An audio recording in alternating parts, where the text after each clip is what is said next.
information age, the advancement of technology changing the way of life.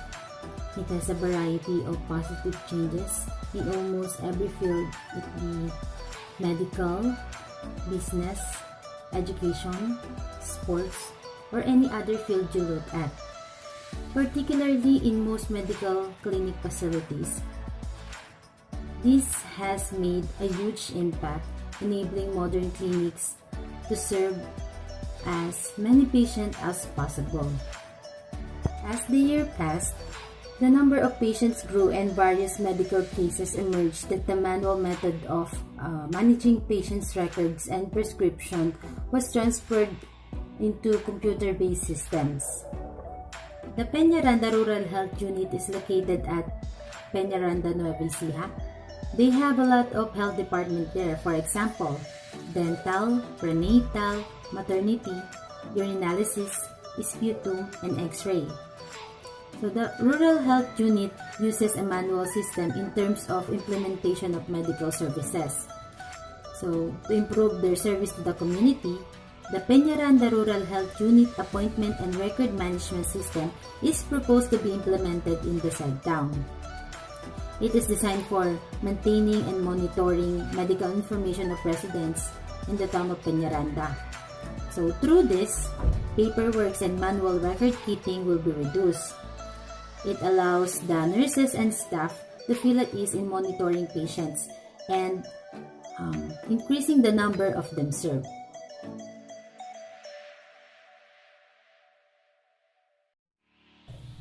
The RHU manually processes the search and listing of patients' records.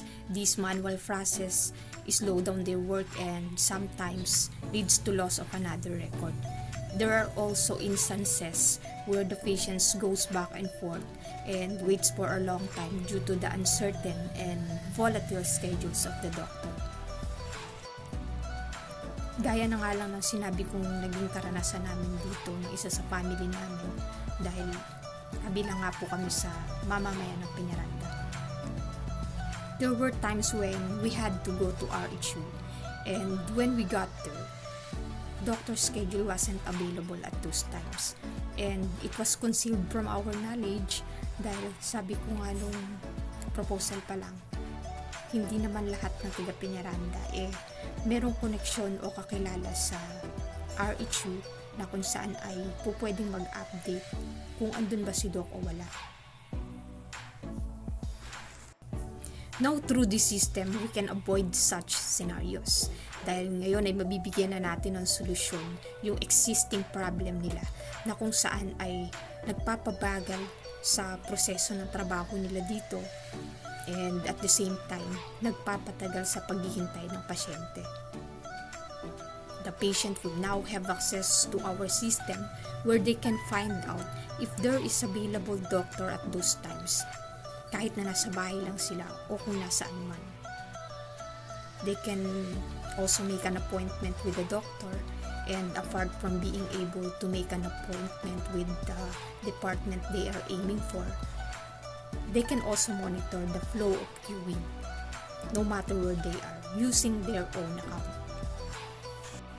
So, because we are on this kind of situation, we only have 3 choices. Wait for a long time for the doctor to arrive, just go home and come back later, or some other day na lang. If we think about this scenario or situation, mahirap syempre.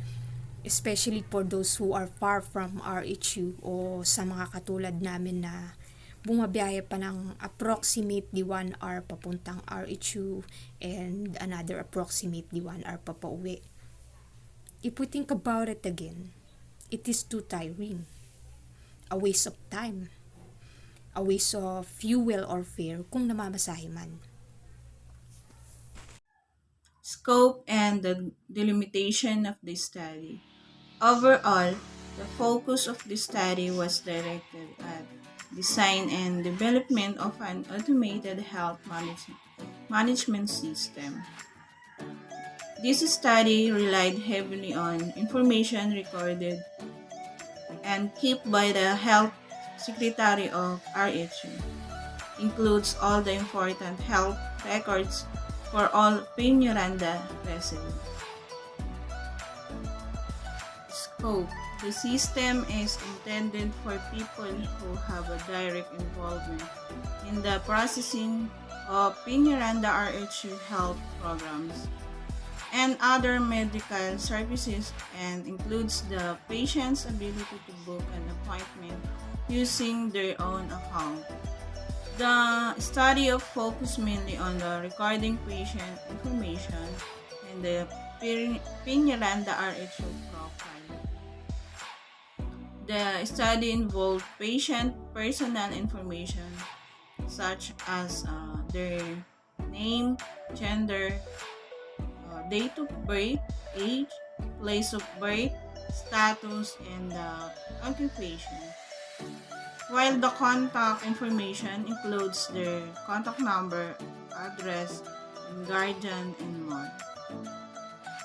Medical history includes their weight, height, blood type, and temperature. Each consultation or the transaction of patient will recorded or stored in a database.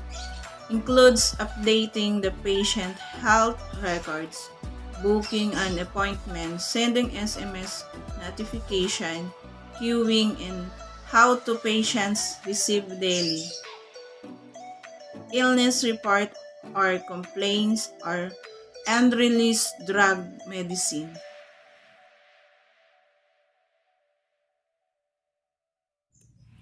We can see in their homepage the system already has the doctor schedules and so on. And even before we can schedule it, you must have an account. Here so goes sign up. First name, middle name, last name, email, your IC patient number, password, age, birth date, month, day, year, gender. Then click Create My Account. And now that you have an account, you can log in. Click Patient, your IC number, then your password, and you can appoint a schedule now. So, nandito po tayo sa dashboard ng patient. Ito po. So, halimbawa na lang ay titingnan natin si X-ray kung may available na schedule. Yan. So, kapag ito ay nakapula, ibig sabihin po ito ay not available. So, pag ito ay nakakulay blue naman siya, ibig sabihin available pa yung schedule. So, i-engage po natin. Kukanin natin yung schedule. Yan. And then, ilalagay po natin yung symptoms. For example, yung symptoms ng pasyente. Tsaka yung comments niya.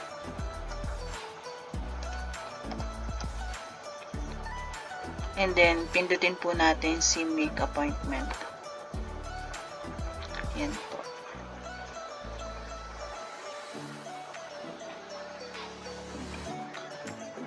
So, pwede natin i-print. So, click natin to yung maliit na square dito sa gilid.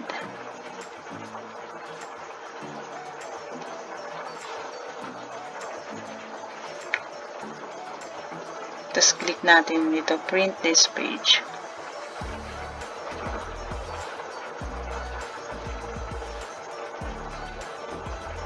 Yan po.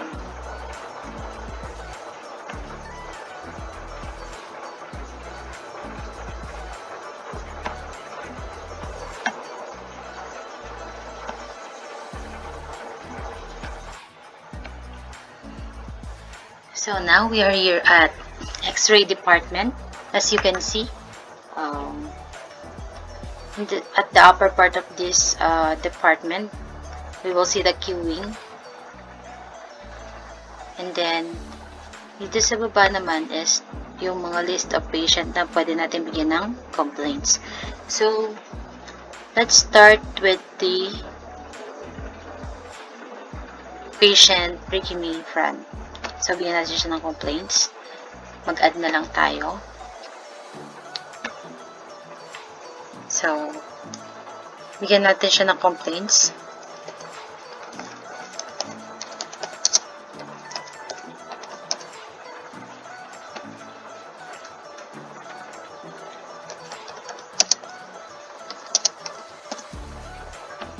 After natin fill upan yan, save na natin syempre.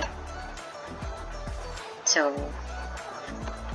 after we enter a complaint to patient named Ricky May Fran, ma-observe natin dito na nagkaroon na siya ng isang request. So, to be able to see that, kailangan natin i-click yung button ng view detail. So, eto na tayo sa page kung saan makikita yung request ni patient. So, makikita natin dito sa right side yung x-ray request. Open na natin siya to confirm. Kapag kinonfirm natin, meron tayong another form na if you fill up. So, case number for example is 4, referred by Dr. Juan de la Cruz. Room or bed number, for example, is room number 12. Our radiologist is Mrs. Sample. Clinical impressions. So, suggest tayo. And then, type of examination. Sample na lang muna natin. And then, after that, save lang natin. So, after natin i-save, nawala na yung request. So, ibig sabihin, na-process na natin, na-confirm na natin. So, para makita naman natin yung done process nung ating na-request kanina. At mapapansin natin dito sa upper part na ito yung binigyan natin ng complaints kanina. So, i-view detail natin siya. So, ito na yung finill up natin kanina. So, kung gusto din magkaroon ng copy ni patient tungkol dito sa kanyang findings, we can print it. Ayan. And then, back na natin. So, mapapansin natin dito sa part na to, pwede din natin i-update yung ni patient. So, ayan. For example, nagbago siya ng address. Lipat natin siya ng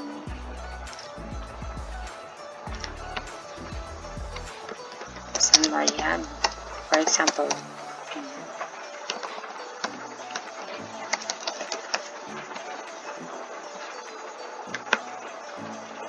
And then, lagyan natin ang civil status. Simple is married. And then, after that, we can save it. Done. Na-process na natin. Nag-update na siya. Now, let's move on to the schedule. So, magbigay na tayo ng available schedules ng pwedeng makuha ng ating patient. For example, December 8, ang time niya is 1 o'clock. Sorry, I'm so sorry for it. 1 o'clock. And then, it will end up with 1:05. And then, isubmit lang natin. So, added successfully. As you can see, dito sa lower part, nadagdag yung hinad natin available schedules. Which is makikita ni patient dun sa homepage natin, dun sa availability of schedules na pwede nilang mabook para makapagpa-appoint. Okay, now, let's move on to the prescription. So, dito sa prescription, since si Ricky May Fran yung binigyan natin ng complaints kanina, syempre, siya pa rin yung bibigyan natin ng prescription. Enter lang natin yung name niya. Para dun sa hirap sa paghinga niya. For example lang po, bigyan natin siya ng paracetamol. For example lang. Paracetamol, 500 mg. Bigyan natin siya ng 10 pieces. And then sa comment, ito is, magsisilbi lang siya na note for the admin who receives this prescription kasi siya yung responsible for dispensing the drug. So, lagyan lang natin.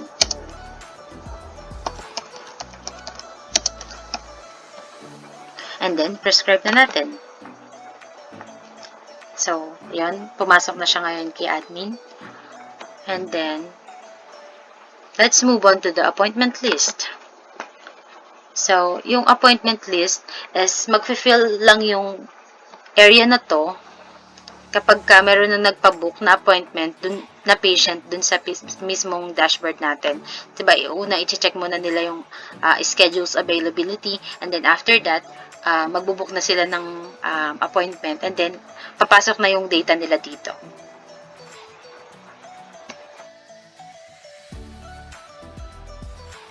So, ngayon ang ide-demo ko sa inyo ay yung admin dashboard. Maglalagin muna tayo sa admin.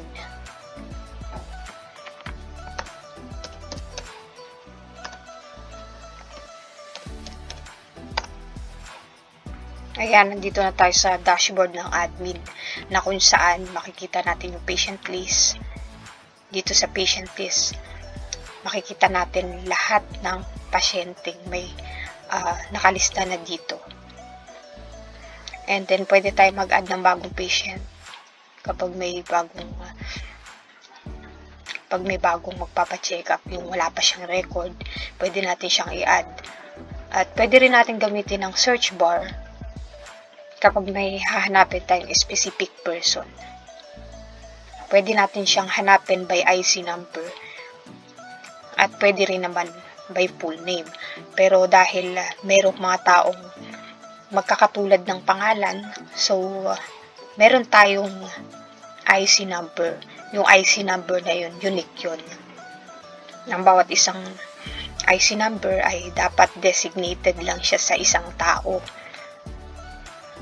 Kung ang mga tao ay may mga magkakatulad na pangalan, so sa IC number hindi po pwede. Kaya kung may kapangalan ka, it's better to type the IC number of this patient, yung pasyente na hahanapin mo. For example, si patient 55. So, si Precious Ann Abisamis, 21. Dito rin sa sa patient list na to, syempre, pwede tayong mag-request ng complaints. Mag-a-add tayo ng complaints, and then magsisilbing request ito dun sa department na pipiliin natin. For example, sample complaints.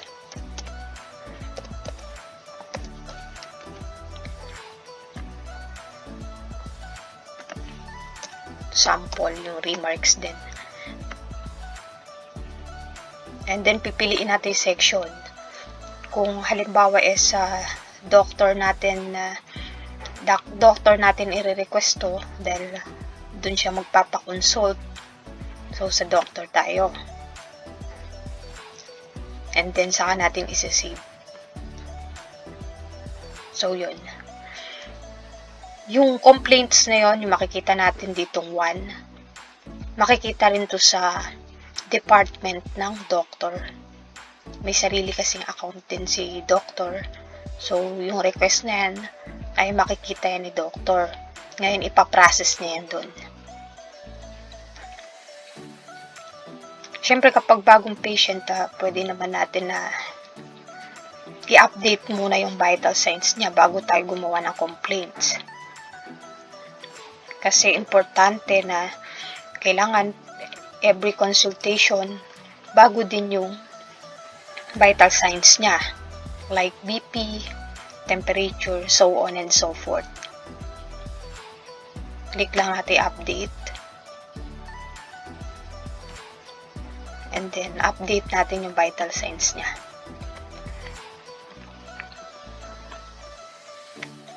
(100/90) to, let's say, 35 temperature.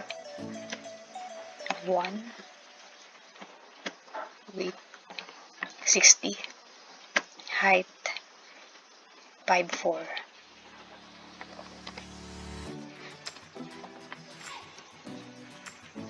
Then, isave natin.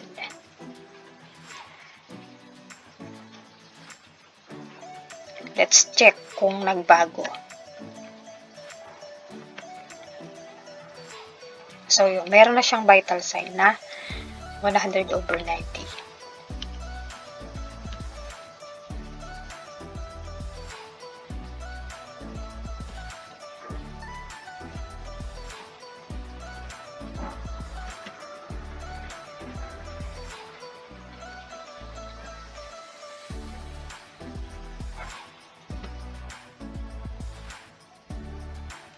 Ngayon naman pupunta tayo dito sa queuing. Dito sa queuing, pwedeng pumila dito yung walk-in patient. For example, sa doctor, may gustong pumila. Mag-add lang tayo. Pwede natin piliin dito na ilagay yung IC number lang or yung full name na. Kung may record na siya, so pwedeng IC number. And then kung walang IC number at new record pa lang, bagong punta niya pa lang dito, first time niya pa lang pumila, pwede natin ilagay yung full name. For example, Ryan Magno. Pwede maglagay ng comment. For example, need medication, symptom, sample, and then save. So, yun, makikita na natin. Yung queue number niya is 1. Pwede natin i-print yan. Yan. Pero kung nagtitipid naman at nanghihinayang sa bond paper, pwede naman tayong gumamit ng isang maliit na papel lang at isulat na lang dun yung queuing number ng pasyente.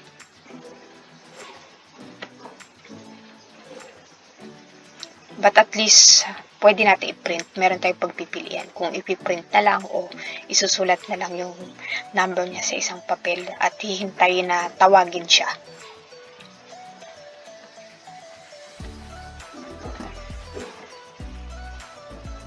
Ngayon naman, pupunta tayo dito sa accounts.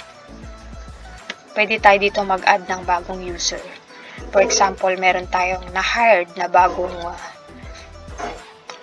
employee dito. Pwede tayo mag-add. Kasi admin tayo. So, dito lang sa page na to, dito lang sa admin dashboard tayo pwedeng mag-add ng bagong user ng employee. Try natin mag-add ng isa. Username, guy, password 12345.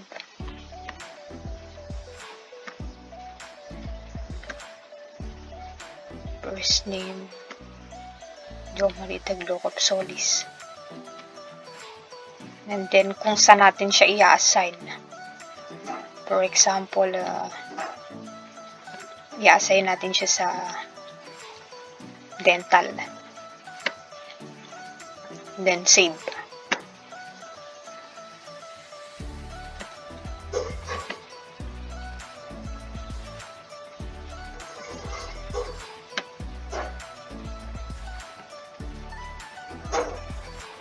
Hanapin natin, Jomari Taglocop. Yun, si Jomari Solis na may username na guy. Ayan, sa dental siya naka-assign. Pwede rin naman natin i-update din. For example, i-update natin yung kanyang section ulit. Halimbawa, sa ibang department na siya. Pwede natin piliin yung section dito.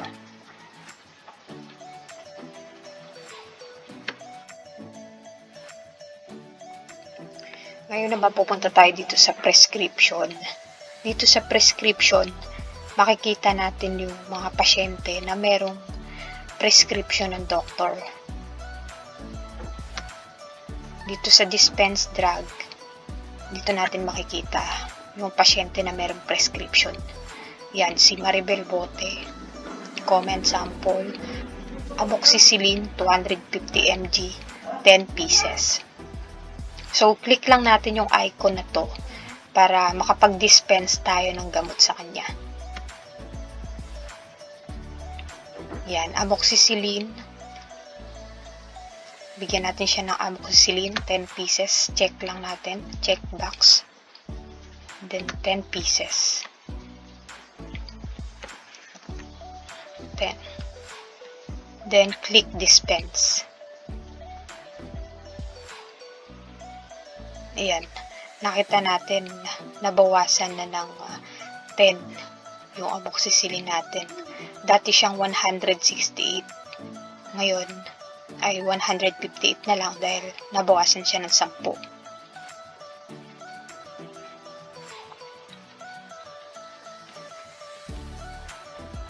Now, let's move on to our sections. Dito sa section na to, makikita natin yung record ng bawat department.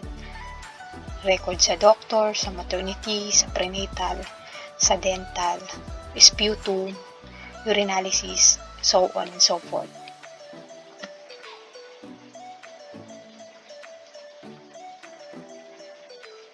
So, dito makikita natin kung ilan na pasyente sa bawat buwan. Sa November, meron ng isa. Show natin yung records na yun. So, yun. Si Jo Marisolis, 30 years old from San Mariano. Click natin all records para makita natin yung record niya. Lahat ng record niya. Yun, meron na siyang isang medical diagnosis. Ang physician niya ay si Dr. Juan de la Cruz, for example. Yan, i-view natin yung detail. And then, pwede rin natin siyang i-print. Yan. So, ngayon, back muna tayo. So, same process lang din. Ganun lang din yung makikita natin sa ibang department. Kung sa maternity, kung gusto mo makita yung mga record. Maternity, ayun, sa December, meron na siyang 2. Show birthing, ayun, meron na siyang 2. May 2 na siyang pasyente dito sa maternity. So, ganun lang din. Kung gusto natin makita yung lahat ng record ng pasyenteng to, click lang natin yung all records.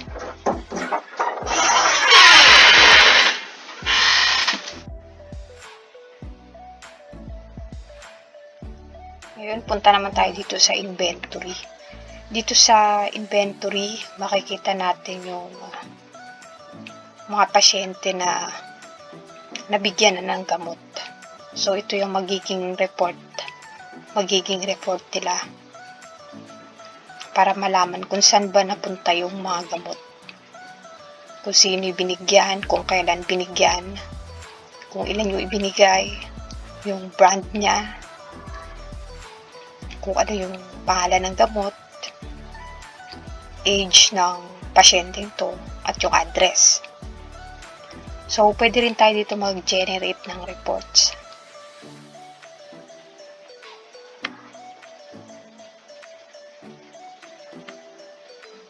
Ayan. Mag-generate tayo ng reports. For example, from December 1. From December 1, yung kukunin natin, to December 9. Yan. Submit natin. Yan. Nakuha natin yung record na yan from December 1 to December 9. Pwede rin natin i-print.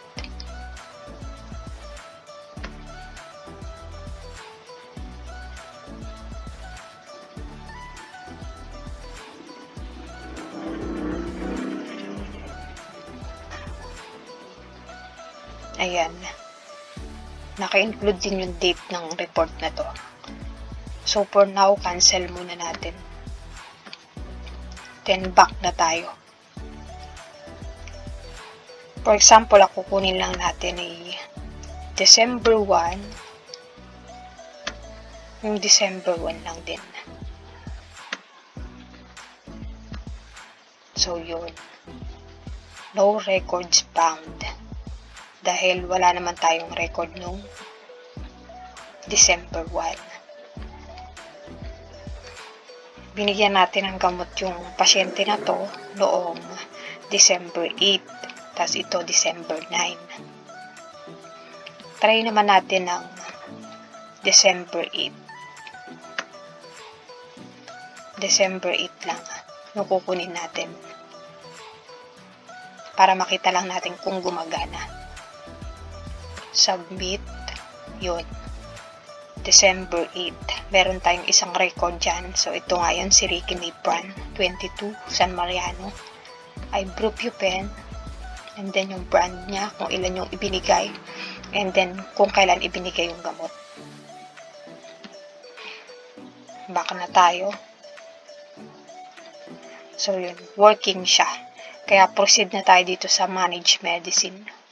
Dito sa managed medicine, makikita natin yung drug list. Yan. Meron tayo ditong ibuprofen, amoxicillin, bepenamic acid. Pwede naman natin i-view yan eh. View natin. Yan. Category niya, tablets, description, headache reliever. Pwede rin naman natin i-delete kung gusto natin i-delete, and pwede rin natin siyang i-edit. For example, syempre naubos na yung dating gamot. Maaaring sabihin na natin na branded na pumalit. Palitan natin ng brand name. Update natin. So, yun. Naging branded na siya. Bepenamic acid branded capsule.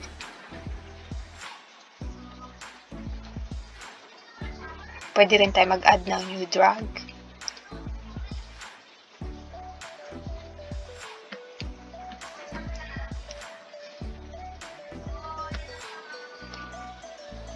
Pwede rin natin makita stock list para makita natin kung ilan pa yung quantity niya, kung kailan siya ma-expired. At pwede rin tayo mag-add ng new stock details.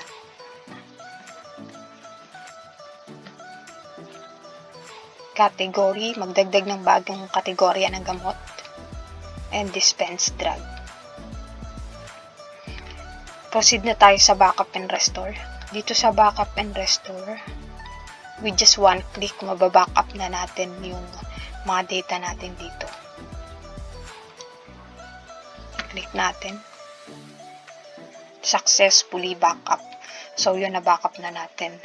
Try naman natin ngayon yung backup and restore. Ay, yung restore. Restoration na. Click lang din natin restore. With just one click, mare-restore natin siya.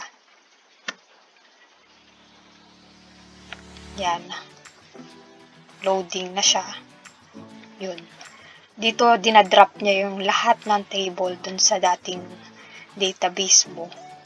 And then, ipapalit niya yung backup mo.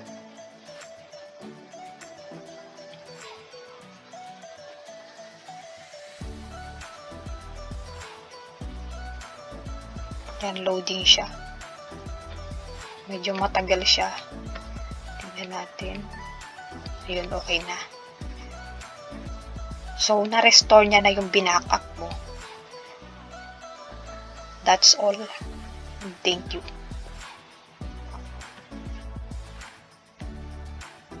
Ngayon naman, nandito tayo sa patient dashboard.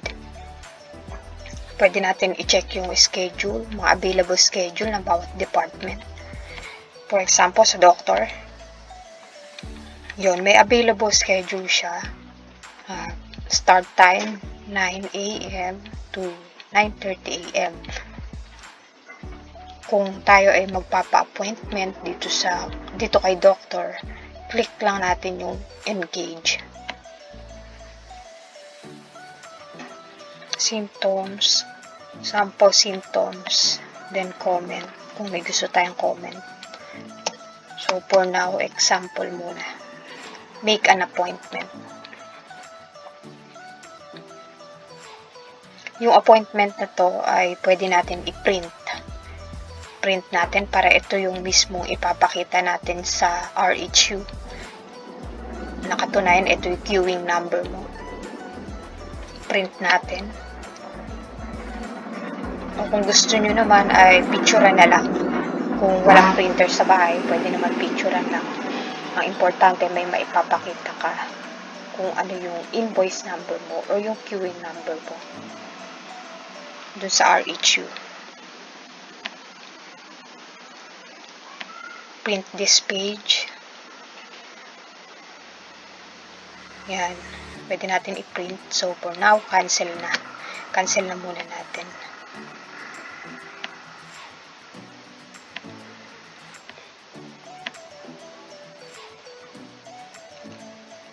Punta naman tayo ngayon sa doctor.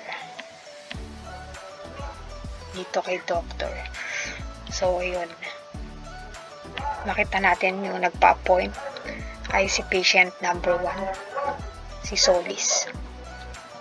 Sample symptoms.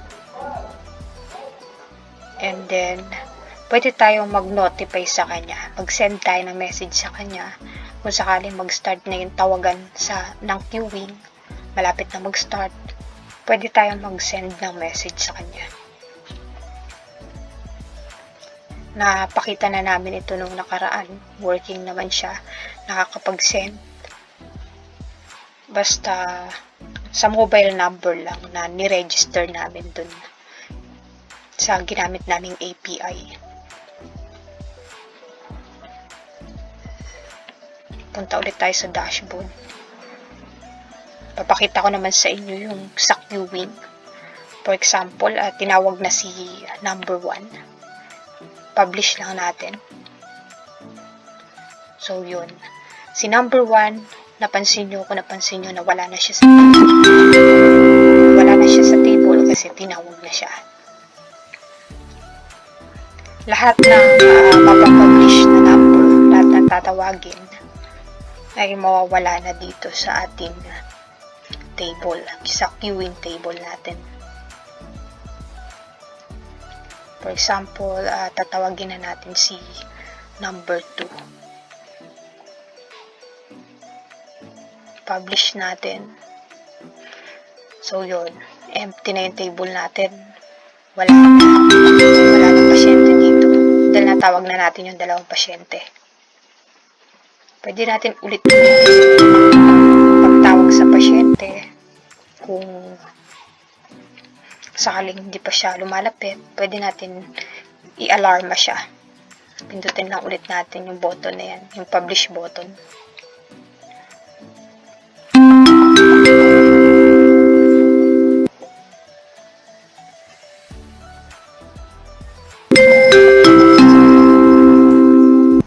Check naman natin kung makikita natin kay patient.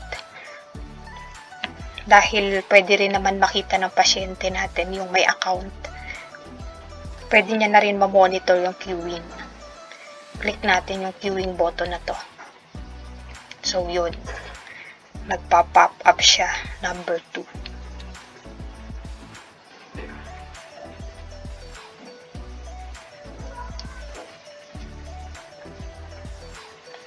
Try natin para makita nyo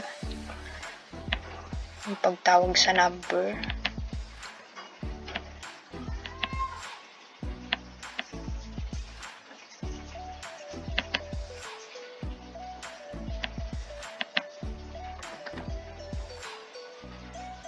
So, yan. Para makita natin yung pagbabago ng number dito sa patient. Papakita natin. Kung halimbawa, magtawag tayo halimbawa ng number 3. Number 3, and then i-publish.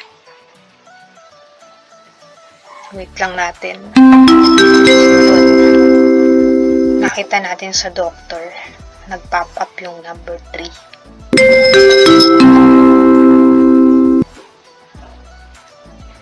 Minsan, pwede tayo magka-problema sa queuing. Meron siguro mga nalalaktawan na hindi dumarating. Kapag tinawag sila, hindi sila agad nakakarating. So, pwede nating i-type dyan. Halimbawa, nalaktawan na yung number nila. Pwede tayong balik sa number 1. Halimbawa, hindi siya dumating. Then, pwede uli natin siyang tawagin. Kung halimbawa, nagka-problema sa queuing. Number 1. So, ganun lang din sa ibang department. Kaya lang din ang pagtatawag ng queuing sa ibang department.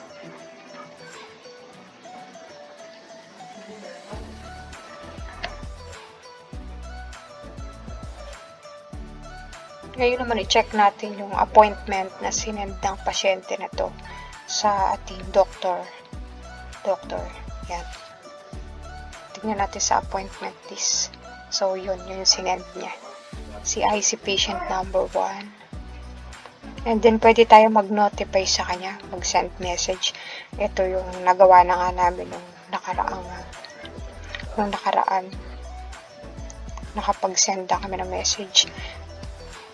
Yung trial namin sa API na to ay maisisend lang siya dun sa mobile number na ni-register namin dun sa API na yun.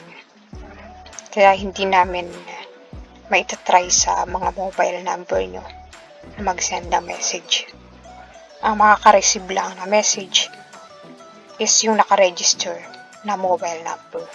So, for trial lang siya pero working naman siya. Naipakita naman nung nakaraan. So, ngayon, punta tayo ngayon sa queuing.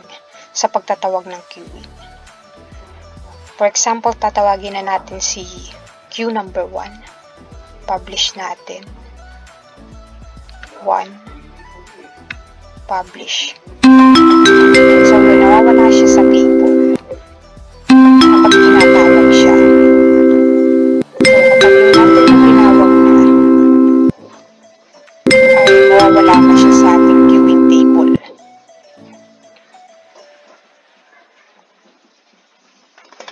Tignan naman natin ngayon dito sa patient dashboard. Dito sa patient dashboard, tignan natin yung queuing sa doctor. Yon. Nakita natin, lumitaw yung number 1 nung tinawag siya sa doctor department. Try naman natin i-publish yung number 2. So, yun. Nawala din sa table yung number 2.